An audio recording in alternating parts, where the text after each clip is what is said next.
kundi si Boy Lapoy. Salamat. Magandang araw sa inyong lahat. Ako, si Boy Lapol, kumakandidato bilang kongresista sa ating distrito. Kapag ako ang nanalo, tinitiyak kong maraming magkakaroon ng trabaho. Ang mga bata mula elementarya hanggang sa kolehiyo ay makakatanggap ng scholarship. Libreng pabahay, aayusin ang mga sirang daan. Kaya po, hinihiling ko po sa inyo na ako'y inyong suportahan. Muli, ako po si Boy Lapol para Congressman. Boy Lapol! Boy Lapol! Sa punto pong ito, mapapakinggan naman natin si Atty. Magtanggol. Palakpakan po natin siya.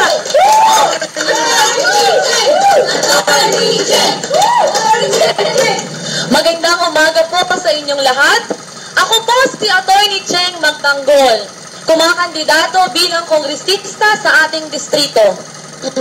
Pasensya na po kayo at medyo wala po akong boses. Ganun pa man, ako pa rin ay humaharap sa inyo ngayon upang sabihin ang aking adhikain para sa ating distrito. At ito ay ang isulong ang ating lalawigan.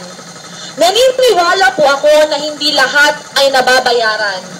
Naniniwala po ako na kayong lahat ay hindi mukhang pera. Matagal na po tayong pinaghaharian sa ating distrito. Kaya po ako'y nandirito sa inyong harapan, naninindigan na kayang-kaya nating wakasan ang kahirapan na ating nararanasan. Naniniwala po ako na sa matuwid na daan, uunlad ang ating bayan. Muli, ako po si Atty. Cheng Magtanggol, ang magsisilbing boses ninyo at tagapagtanggol sa Kongreso. Atty. Cheng! Atty. Cheng! Atty. Cheng!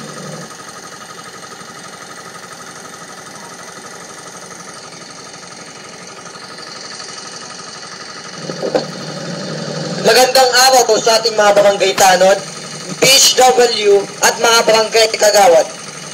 May ibibigay ako sa inyo. Tayo ay nakatanggap ng maagang Christmas bonus mula kay Boy Lapol. Hinihiling ko sa inyo na suportahan natin siya.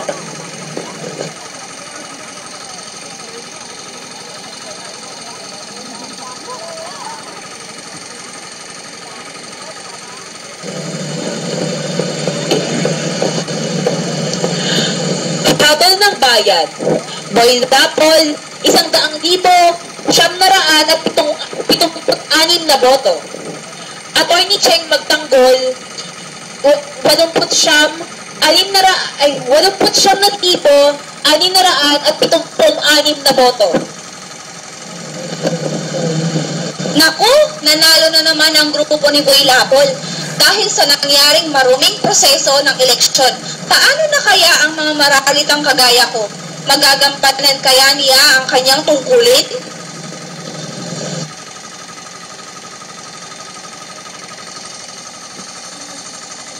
Sino ang iniluluklok sa kapangyarihan?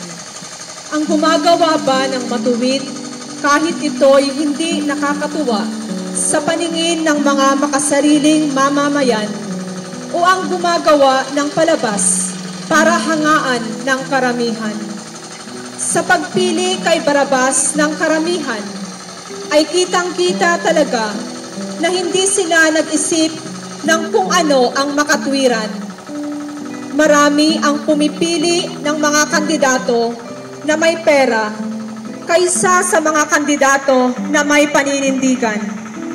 Ang bunga ng ganitong sistema, ang mga bumoboto, pahirap pa rin